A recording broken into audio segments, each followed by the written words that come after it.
Bismillahirrahmanirrahim. Assalamualaikum warahmatullahi wabarakatuh.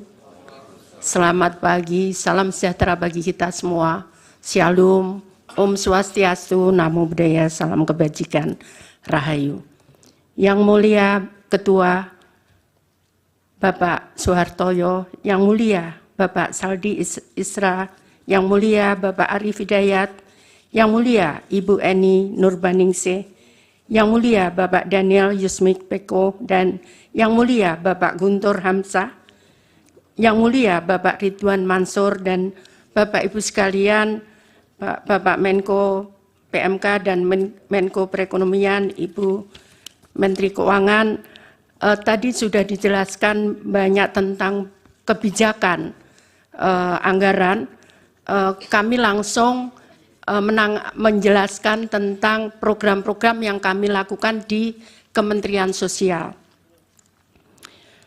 Yang mulia para hakim, kami ingin menyampaikan bahwa tahun anggaran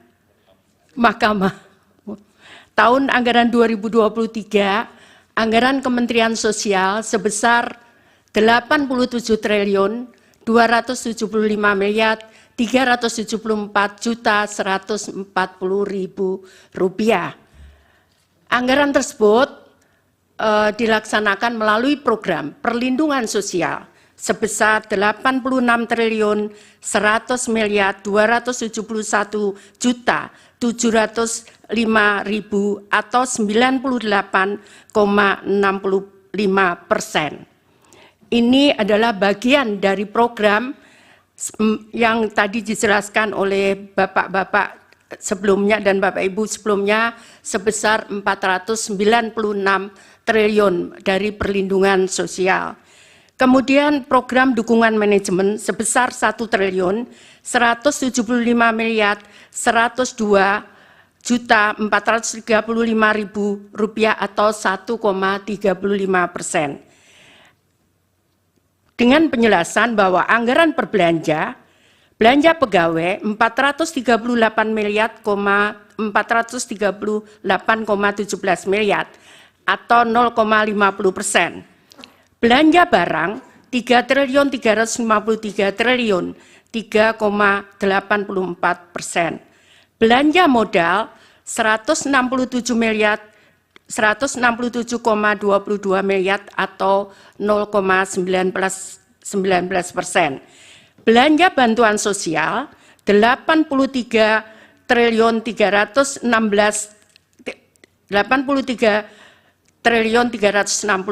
miliar atau 95,46%. Ini berbeda kalau kami sampaikan di perlindungan sosial kenapa 86 triliun 100 miliar itu yang belanja bansos itu adalah belanja bansos reguler untuk tahun 2023 meliputi PKH dan bantuan pangan non tunai serta bantuan PLT El Nino di 2023. Sedangkan untuk sisanya perlindungan sosial itu ada bantuan atensi, ada permakanan untuk lansia yang tidak ada keluarga, dan permakanan untuk disabilitas serta untuk anak yatim. Dan kebetulan pada tahun 2023 itu ada untuk anak gagal ginjal akut.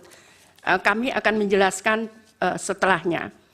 Pada tahun anggaran 2024, Kementerian Sosial anggaran dari 2023 sebesar 87 triliun 275 miliar itu turun menjadi 79 triliun 214 miliar 83.464.000. Penjelasannya adalah anggaran per program perlindungan sosial 78 triliun 54 miliar 196.767.000 rupiah atau 98,54% itu belanja bantuan sosial di sebelahnya yang berwarna kuning. 75 triliun, 61 triliun, 95,46% itu di luar bantuan El Nino. Sehingga kami kembali reguler menyerahkan bantuan reguler PKH dan BPNT. Kemudian program dukungan manajemen 1.189.886.697.000 atau 1,46%. Jadi kalau kita bandingkan anggaran tahun 2023 dan 2024, tadi sudah kami sampaikan bahwa anggaran kami turun dari 87.374.140.000 turun menjadi 79.214.083.464.000 rupiah. Hal ini karena belanja BLT El Nino keluar dari bantuan di 2024 dengan rincian sebagai tertera di atas. Adapun belanja Bansos Kementerian Sosial tahun 2023 dan 2024. Bantuan sosial 2023 PKH atau program Keluarga Harapan itu sebesar 10 juta KPM dengan pagu 28.709.816.300.000 rupiah. Ini tetap di 2024 tetap 10 juta targetnya, namun realisasinya tidak bisa persis sama 10 juta karena begitu saya netapkan hari ini dengan data, tiap bulan kami perbaiki data karena ada yang meninggal, ada yang lahir, ada yang pindah, sehingga kami harus menetapkan tiap bulan, karena kalau sesuai Undang-Undang 13/2011 itu 1 tahun 2 kali, maka kami sudah terlambat. Karena yang meninggal sudah banyak, kemudian yang lahir juga banyak. Sehingga kami rubah sekarang ini tiap bulan kami menetapkan data penerima bantuan sosial. Yang kedua adalah kartu sembako. Targetnya adalah 18,8 juta KPM dengan dana 45.120 miliar rupiah.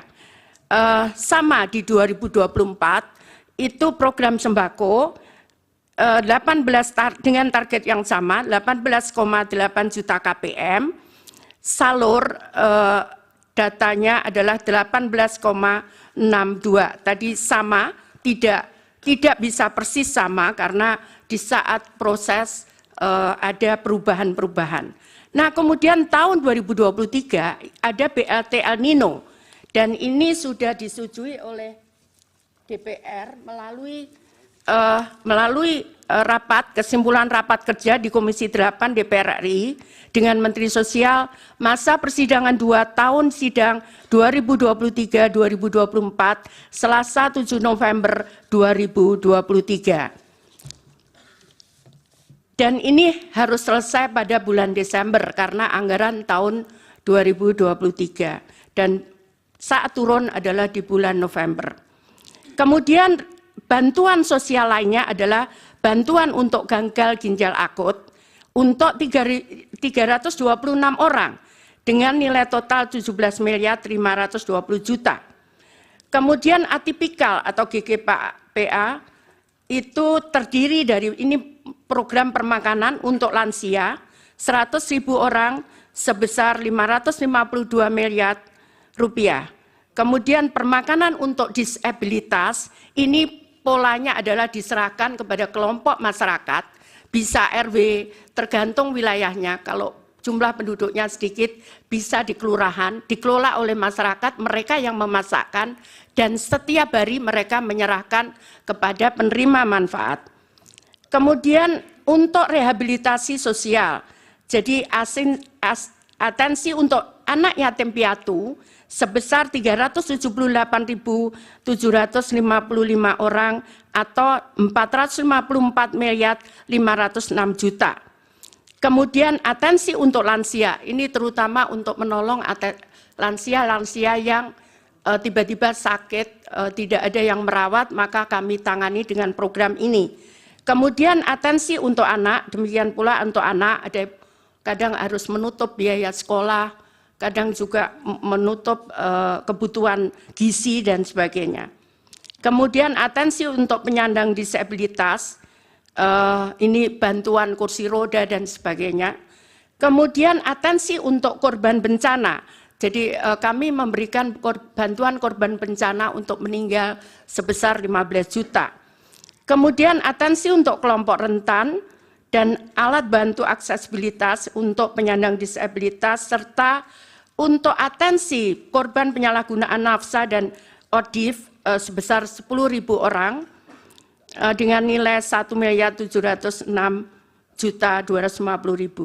Kemudian pemberdayaan komunitas adat terpencil itu yang berada di terdepan perbatasan negara, kemudian terpencil di tengah hutan sebesar 2.847 KK atau setara dengan 50.860.000.000 rupiah. Kemudian rumah sederhana terpadu atau perbaikan perumahan untuk 7.500 KPM ini di 2023. Untuk 2024 target volumenya hampir sama. Hanya tidak ada untuk El Nino, tidak ada gagal ginjal akut. Namun ini ada beberapa, tadi sudah saya sampaikan, ini baru beberapa 6 bulan, jadi untuk permakanan sudah saya sampaikan ke Bu Menkyu. Jadi total anggaran adalah di 2024 75 triliun 616 miliar, sedangkan realisasi 25 triliun 340 miliar rupiah atau 33,61%.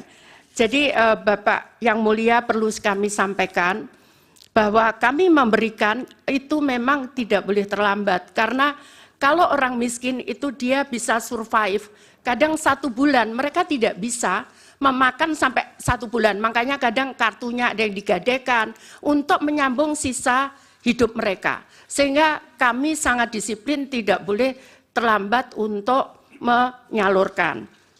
Kemudian kalau kami bisa jelaskan, bansos sembako dan PKH. Ini adalah, jadi untuk PKH murni, jadi yang murni nerima hanya 1 bantuan PKH, karena boleh diaturannya mereka boleh menerima 2. Ini terutama yang kondisinya berat, di situ ada disabilitas di dalam keluarga itu, ada kemudian atau mereka anak yatim, itu mereka bisa menerima 2 bantuan. Nah, untuk PKH murni itu ada 2.553.000 penerima manfaat atau KPM. Kemudian ada irisan yang tadi kami jelaskan, ada 2, dia menerima PKH dan mereka menerima sembako itu 7.426.249 KPM. Kemudian yang sembako murni mereka menerima 11 juta, jadi hanya menerima sembako saja, 11.073.751 KPM dengan targetnya 18 juta. Jadi karena kena irisan sehingga hanya 11 ditambah 7 juta ini. Totalnya adalah 21.353.000 keluarga penerima manfaat. Kemudian proses penyaluran bansos, karena kami dasarkan pada Perpres nomor 63 tahun 2017 tentang penyaluran bantuan sosial secara non-tunai pasal 3, bahwa kami menyampaikan ke Kementerian Keuangan untuk proses permintaan pembayaran. Melalui rekening Kemenkyu kemudian menyalurkan kepada rekening penyalur, ini ada Bank Himbara dan ada PT Pos. Kenapa kita pilih PT Pos? Karena proses di bank itu membutuhkan waktu 3 bulan. untuk mulai mereka buka rekening, kemudian sehingga mereka punya rekening dibutuhkan waktu 3 bulan. Sehingga untuk yang tadi kami sampaikan, kalau dia meninggal, kemudian harus diganti istrinya atau anaknya, itu mereka tidak bisa kemudian off, kita berhenti. Kalau meninggal bukan tiba-tiba serta-merta dia menjadi kaya. Karena itu kemudian itu yang baru-baru pengganti itu kita salurkan lewat PT POS. Ini kesepakatan dengan Wakil Menteri BUMN karena bank tidak bisa menerbitkan di bawah 2 juta, di bawah 3 bulan. Kemudian langsung masuk ke rekening KPM. Jadi bukan kita serahkan, masuk ke rekening KPM. KPM bisa ngambil di bank, di ATM. KPM bisa ngambil di saat penyaluran, tapi tetap masuk di rekening KPM. Jadi ini bukan kita berikan uang cash langsung. Tidak bisa seperti itu karena kami dasarnya adalah Perpres nomor 63 tahun 2017. Jadi langsung ke rekening, kemudian dia bisa mengambil, bisa lewat ATM, bisa lewat, ini kami sangat bermanfaat karena di beberapa daerah terpencil kadang mereka tidak ada ATM di sana, tidak ada bank di sana, sehingga PT POS yang menyalurkan mereka datang ke tempat tersebut, tapi masuk ke rekening itu, ke rekening KPM. Demikian kira-kira Bapak yang mulia, Bapak Ibu dan para